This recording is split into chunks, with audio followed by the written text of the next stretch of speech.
This week's episode of Boku no Hero Academia Season 2, Episode 5 was just so awesome to watch. Like, I was at the edge of my seat seeing the finale of Stage 2, the cavalry battle between all of these teams. And, one thing I really did not expect was Deku losing the 10 million headband, losing his 10 million points. But he moves on to the third stage, and that's all I could ask for. Like, as long as he's still moving forward in the sports festival, that's it. I'm happy for it. So, as we know, he's going against Todoroki's team, and then we have Kacchan versus against Monoma. Now, we found out what his quirk is, and it's the ability to copy other quirks so long as he touches you. Once he touches you, he's able to use your quirk against you for 5 minutes. The only downside to his quirk is that he's unable to use 2 at a time.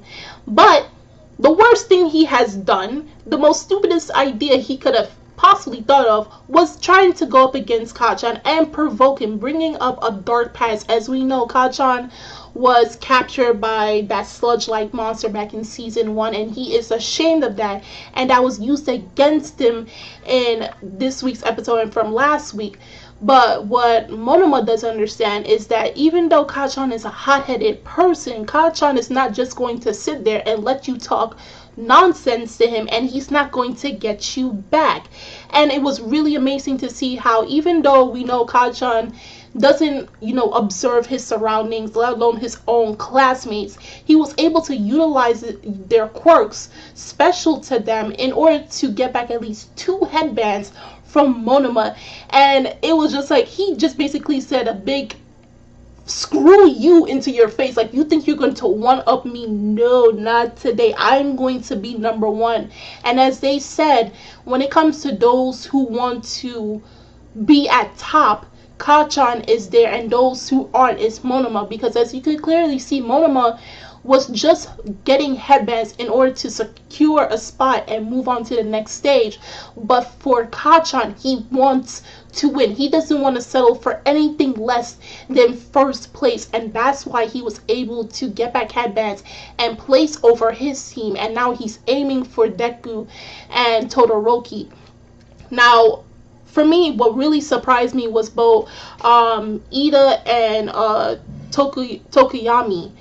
And Ida, I did not know he was capable of doing that with his quirk. I knew he was fast, but I didn't know he can, boost himself to such a high capacity that they instantly rip Deku's headband off of his head. And it shocked me and the audience in the show, and I believe it should have shocked you guys, because that was something that he was keeping a secret from all of us. So I was like, my man, Ida, you were holding out on us all this time. And it goes with him saying that he doesn't want to fall behind Deku, so it's practically understandable. And they only have a few seconds left, and Deku thought he managed to get back the 10 million points, but he only managed to get back 70.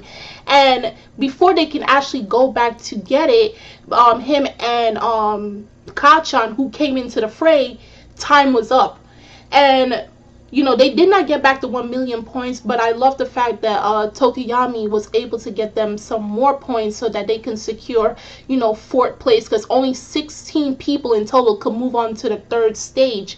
And as they explain his quirk, Dark Matter, which I was unable to say in last week's episode, the way it works, it's like it's a manifestation of some type of shadow out of him, and it works the best when he's in the dark. It grows in both offense and defense, but it's out of his control. But under sunlight, even though his offense is very weak to the point that anyone can battle it and it will lose, he's able to use it for defense. So it depends on really what time of day it's best for him to use his quirk.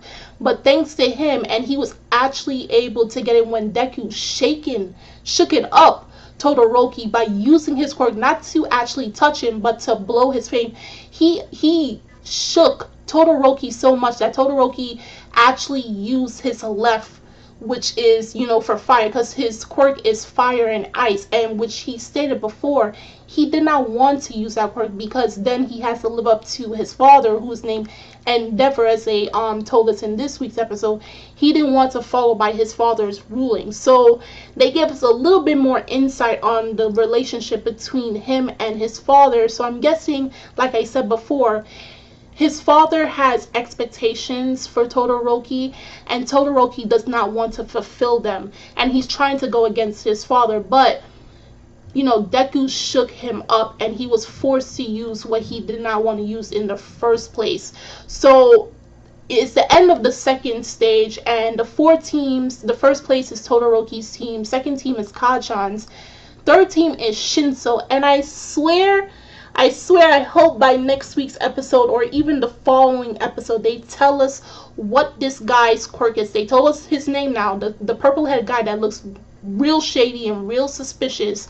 My belief is his quirk is the ability to manipulate people, because we clearly saw where some of Deku's classmates were surprised about their surroundings. Like, they don't even know what had happened, what occurred during the last few minutes remaining in the second half of the game, and they wonder how they got into their positions. And my guess is that he's able to manipulate. Now, like I said, I never read the manga, but my suspicions, and I hope I'm proven right, that he's capable of manipulating, and possibly there's more to it than just what I'm saying. There's more to his quirk, but they have to explain that, because his team is able to move on to the third stage, and Deku's team places in fourth, so his team now moves on to the third stage. Now, by the third stage, I can expect that they no longer are going to be in teams, and it's going to be individuals going against each other till they reach the final stage. So by the end of the episode, we have where Deku is being confronted by Todoroki, where they're going to have a talk, because now they have a 1-hour interval for lunch. And also we have where All Might is going to talk to Todoroki's dad, Endeavor. So these two characters that are related to each other in some way are going to have conversations with each other, and we're going to see how it goes down in next week's episode. So if you guys saw this week's episode, episode 5 of Boku no Hero Academia season 2, do drop a comment down below on how you felt about this week's episode. What were some things you really enjoyed about this week's episode, and what are your expectations for next week's? And the links are in the description box as always. And I'm Kacchan of Anime Legends Podcast, and I will see you guys later. Bye!